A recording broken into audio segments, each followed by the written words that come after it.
Bora lá, pessoal. A gente está diante aqui de mais uma questão. Essa, para mim, foi a questão mais difícil da prova de R+, da SUS, de Clínica Médica. Questão dificílima, que a gente vai discutir os aspectos de imagem dela com vocês, tá bom? Homem de 68 anos, pós-transplante halogênico de medula óssea, há 6 meses. Isso é muito importante. 6 meses quer dizer que é mais de 100 dias.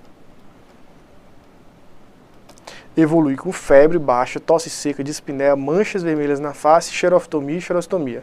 Artralgia em mãos, punhos, joelhos e tornozelos e dispneia.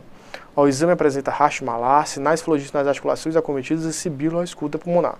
Realizou espirometria que mostrou distúrbio ventilatório inespecífico, aumento de trifosfatase e de faltase alcalina. Traz a TC de tórax que mostrou o seguinte achado. Beleza, o que a gente está vendo aqui, pessoal? Primeiro de tudo aqui, qual é a imagem que a gente está vendo? A gente está vendo a TC de tórax. Opa, deixa eu botar na tela cheia para vocês. Janela de parênquima pulmonar. Por quê? Porque eu estou vendo bem o parênquima pulmonar em um corte axial.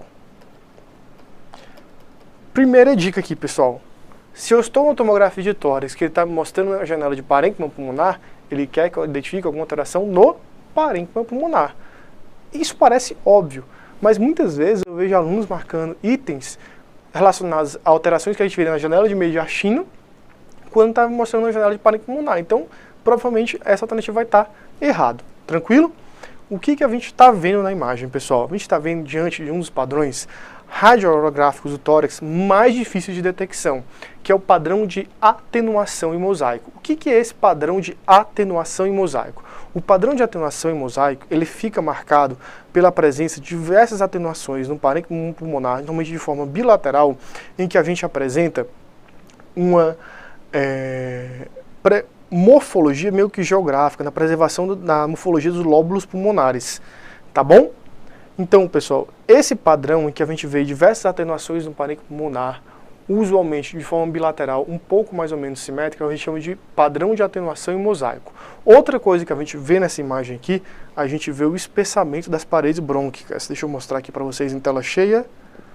Espessamento das paredes brônquicas. Espessamento das paredes brônquicas. Espessamento das paredes brônquicas. Para deixar um pouco mais claro esse padrão de atenuação em mosaico para vocês, eu preparei um próximo slide, onde fica mais fácil a gente identificar nesse aqui um padrão normal de parênquima pulmonar, e esse aqui é um padrão de atenuação em mosaico do parênquima pulmonar, onde você percebe que a gente tem áreas de entremeadas que parecem um viro fosco, com áreas com a preservação do parênquima pulmonar ou não, né? Muitas vezes essa área que está pretinha, ela não está saudável, ela está alterada, e a área que está branquinha é que está alterada. Então, essa distinção, esse padrão de atenuação em mosaico do parênquima pulmonar, ele apresenta duas grandes causas, tá? Uma é a causa vascular e a outra é a causa da pequena via aérea. Pessoal, a causa da pequena via aérea é muito típica naquele caso que a gente viu de um paciente com um transplante halogênico de medula óssea. Porque esses pacientes com TMO, pós-TMO tardio, eles podem fazer um padrão chamado de bronquiolite obliterante, cuja grande marca radiológica, é exatamente a atenuação em mosaico, em que essas áreas aqui de baixa atenuação do parênquima pulmonar, na fase expiratória, elas não aumentam a sua atenuação, elas permanecem com um aprisionamento aéreo. Esse grande marco clínico aí da bronquiolite obliterante que a gente vai ver no nosso paciente aí com pós-TMO tardio. Resumindo aqui tudo que a gente viu dessa questão, pessoal, questão bastante difícil. Que padrão é esse tomográfico que a gente está vendo aqui? É um padrão de atenuação em mosaico, tá? Dá para não confundir com pavimentação em mosaico, que é outra coisa. O padrão de atenuação em mosaico é marcado pelo quê? É marcado por um padrão tomográfico no qual se observa áreas de diferentes valores de atenuação distribuídos difusamente no parênquima pulmonar. Ou seja, normalmente ele é bilateral e difuso. Então a gente observa diferentes padrões de atenuação, normalmente preservando a morfologia do lóbulo pulmonar secundário. Outra coisa que a gente observa, nesse caso aqui, é a presença de espessamento das paredes brônquicas. Você pode até tentar discutir se tem algumas opacidades infralobulares aqui também. Beleza. Diante de um paciente com pós-TMO, Pensando no contexto de uma doença do enxerto versus hospedeiro crônico, eu tenho dois padrões radiológicos típicos, que é a presença da pneumonia em organização ou da bronquiolite obliterante. Pneumonia em organização, vamos falar depois, em outro slide. Bronquiolite obliterante tem como seu principal achado radiológico a presença de um padrão de atenuação em mosaico, que usualmente piora, fica mais acentuado na fase expiratória, pela presença do aprisionamento aéreo. Aí já vai outra dica.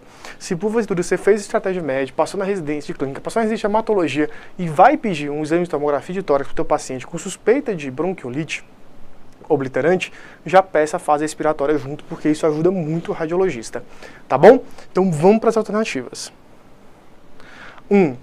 Falência do enxerto com pneumonia por citomegalovírus. Pessoal, pneumonia por citomegalovírus não daria um quadro de 6 meses, mas fora isso, um quadro, enfim, crônico, que como o paciente tem. Mas fora isso, os achados de pneumonia por citomegalovírus, eles não seriam tão bilaterais, simétricos, e a grande marca clínica da pneumonia por CMV é a presença de nódulos, novos nódulos pulmonares. Jorge, isso é exclusivo da pneumonia por CMV? Claro que não. Mas se ele fosse colocar uma pneumonia por CMV, seriam novos nódulos pulmonares, tá bom? Doença do enxerto versus hospedeiro crônica, com bronquiolite obliterante. Beleza, essa aqui é a alternativa correta. Questão dificílima. Doença, enxerto versus hospedeiro, aguda. Aguda não, pessoal. Por que não aguda? Porque mais 100 dias. E normalmente a aguda, ela poupa o parênquima pulmonar. Então não tem nada a ver. E o padrão de pneumonia e organização. A gente vai conversar sobre o padrão de pneumonia e organização logo a seguir. Toxicidade pulmonar por quimioterápico com pneumonia intersticial inespecífica. Não, esse aqui não é um padrão de pneumonia intersticial inespecífica, que é marcado pelo vidro fosco extenso, com preservação subpleural e opacidades reticulares. A gente vai discutir isso em outro momento. Então, pessoal, a gente já discutiu o padrão de atenuação em mosaico, e aí, falando da doença do enxerto versus hospedeiro, a gente tem dois grandes tipos de padrões. Como a gente já falou para você, a gente tem um padrão de bronquiolite obliterante, em que a gente acaba por ver aqui o nosso padrão com um padrão de atenuação em mosaico, pode ter também um pouco de espessamento bronco e pode também ter algumas opacidades centrolobulares, enquanto a gente tem um padrão também de pneumonia em organização. E, Joshua, qual que é o grande marco da pneumonia em organização? Pessoal, normalmente a pneumonia em organização se manifesta por consolidações bilaterais, algumas vezes periféricas e com a presença do halo invertido. O que é o halo invertido? É quando a periferia da consolidação tem uma atenuação maior do que o seu centro. Basicamente é isso. Então, se você viu uma consolidação bilateral, às vezes com um acometimento meio que perilobular, periférico e sinal do halo invertido, você tem que pensar no padrão de pneumonia em organização, cuja uma das causas da pneumonia em organização é sim o pós-TMO, a doença do enxerto versus hospedeiro crônica. Beleza? Pessoal, questão dificílima, padrão radiológico de difícil aprendizado. Se essa questão caísse na prova de título de especialista de radiologista, muita gente erra essa questão. Eu não tenho dúvidas disso. Mas, com certeza, após fazer essa questão, após fazer essa revisão, você vai ter um entendimento melhor da doença, tá bom? E você vai gabaritar aí se porventura vier a cair. Valeu, vamos para a próxima questão.